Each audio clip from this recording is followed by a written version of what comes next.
Sziasztok!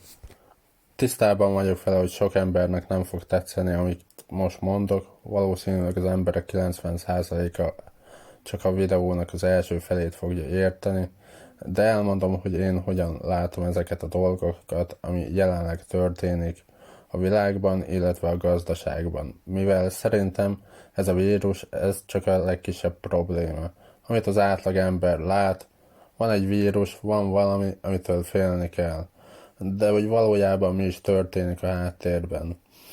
Ugye Oroszországnak kezd elege lenni a többi országból a szankciók véget, amit egy ellenzéki politikus megmérgezése, illetve bebörtönzése véget kaptak, ami csak további feszültséget generál a nagyhatalmak között. Ugye Észak-Korea atommal fenyegette Amerikát, mivel a szankciók az oka annak, hogy az ország elszegényedett. Észak-Korea múlt héten lőtte föl jelzésképpen a második rakétáját az égbe. Azt tudni kell, hogy Észak-Koreának van egy olyan atombombája, aminek a hatótávolsága elér teljesen Amerikáig. A világ változik, egyre több autógyár tér át a belső égésű motorok gyártásáról a villamos energia autók gyártására, miszerint 2030-ra a kormány 75%-ban csak villamos autókat szeretne látni az utakon. Anglia 2030-ra teljesen betiltaná a benzines, illetve a gázos gépjárművek használatát. Kínában már tesztelik az önvezető gépjárműveket, autókat, illetve buszokat. A mesterséges intelligencia szépen lassan majd átveszi az emberek helyét, miszerint 2030-ra a világon 30%-ban különböző munkafolyamatokat a gondolkodó robotok fognak végrehajtani. Gondolok itt a taxisokra, pénztárosokra, kamionsofőrökre, könyvelőkre, katonaság és sok más egyéb munkaterület, amit érint a dolog. Amivel fontos tisztában lenni, hogy egy robot gyorsabban, illetve hatékonyabb dolgozik, mint egy ember, nekik nem kell pihenő, hétvégén ugyanúgy dolgoznak.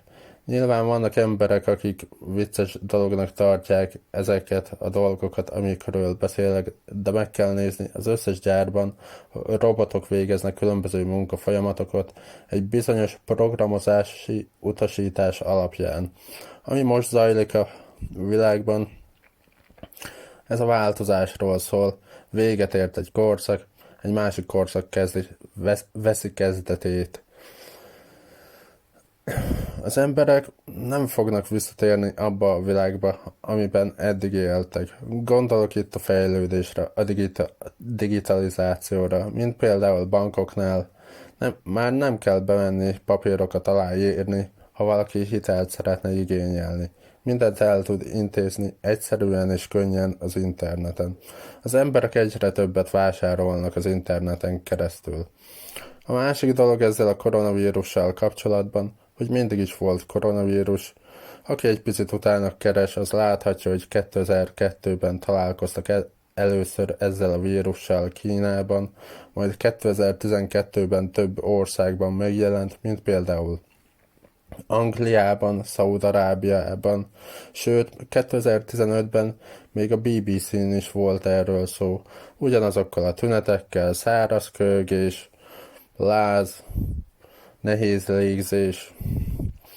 Az emberi környezetben is megtalálhatóak bizonyos vírusok, amik szükséges az egészséges immunrendszer működéséhez, és ezzel a folyamatos fertőtlenítéssel azok a vírusok is elpusztulnak. A másik dolog, amiről már korábban is beszéltem, ez a bezártság. Az emberek nem tudnak elmenni szórakozni, találkozni barátaikkal, utazni, ami negatívan hat a szervezet működésére. Amit én látok jelenleg, az egy háború a két nagyhatalom között, Amerika, illetve Kína között, amikor berobbant a médiába ez a vírusos dolog, láthattunk egy korrekciót a tőzsdén, majd pár nap múlva Kína bevásárlást tartott a technológiai szektorból. Amit láthattunk pandémia alatt, hogy az S&P 500 új és új rekordokat döntött meg, ami lényegében S&P 6 Fontos ez, mivel sokan nem értik, hogyan lehetséges, hogy az ország GDP-je csökkent, de a piac újabb és újabb rekordokat döntött meg. Mivel az index 50%-át a 6 legnagyobb technológia vállalat teszi ki, ami a pandémia alatt a legjobban teljesített. Az Amazonról, az Apple-ről, Facebook, Google, Microsoft, illetve a Tesla-ról van szó. Az S&P 500 index tartalmazza lényegében az 500 legnagyobb amerikai vállalatot. A másik dolog, hogy vannak jegybankok, amik nem csak kötvényeket, de részvényeket is vásárolnak. Ilyen például az amerikai jegybank, a Fed, illetve a Bank of England, és a Bank of Japan, amiről legalábbis én tudok. És akkor elmondom, hogyan is érintette ez az egész pandémia az Amerikai Egyesült Államokat. Azért beszélek Amerikáról, mivel hivatalosan is ő az első számú nagyhatalom még. Ezért majdnem minden ország követi a példáját. Amit láthattunk, hogy a jegybank beleavatkozott a gazdaságba a monetáris politikával, lecsökkentette az irányadó kamatlábat, majd megkezdte a mennyiségi lazítást. Mindezt a gyors talpra állás érdekében. Ami a következőképpen néz ki. Ilyenkor a bankok 0% közeli állapotra változtatják az irányadó kamatlábat, az állam kötvényeket bocsát ki, amit a jegybankok felvásárolnak, ezáltal az új bankjegyekkel növelik a gazdaságban lévő pénz mennyiségét, ezt a folyamatot hívják helikopterpénznek. A kötvényeket később a jegybank honlapján a befektetők meg tudnak vásárolni. A kötvény is egyfajta hitel, az állam az adós, aki pedig megvásárolja az állampapírt, ő lesz a hitelező. Azt tudni kell, hogy Kína tulajdonában van 1300 milliárd dollár értékű amerikai államadósság, illetve Japán birtokol 1500 milliárd dollár értékben. A gazdaságban megnövekedett pénzmennyiség inflációt idéz elő, ami azt jelenti, hogy a fiat pénz vásárló ereje csökken. Ebben a környezetben a vállalatok és az emberek is könnyebben jutnak hitelhez. Ezzel még nem is lenne nagy baj. Csak, ami még sohasem történt az amerikai gazdaságban, hogy egy év alatt 3900 milliárd dollár került a gazdaságba, és ennek még nincs vége. Mivel ez a mennyiség csak a kilábalásra ment el, és nem pedig fejlesztésekre. Ami ezután következik, ugye az amerikai elnök Joe Biden beszélt egy 3000 milliárd dolláros beruházási tervről, amiről jövő hónapban fogunk többet megtudni. Ugye két lehetőség van, mivel ez a hatalmas mennyiségű pénz, ami belekerült a gazdaságba, jóval nagyobb inflációt fog előidézni, mint a 2%-os cél, amiről a Fed elnöke is beszélt, hogy ők rugalmasan kezelik ezt a helyzetet, továbbra is fenntartják a laza monetáris politikájukat, és nem fognak közbelépni, hogy fékezzék az inflációt, ezzel is segítve a gazdaság kilábalását.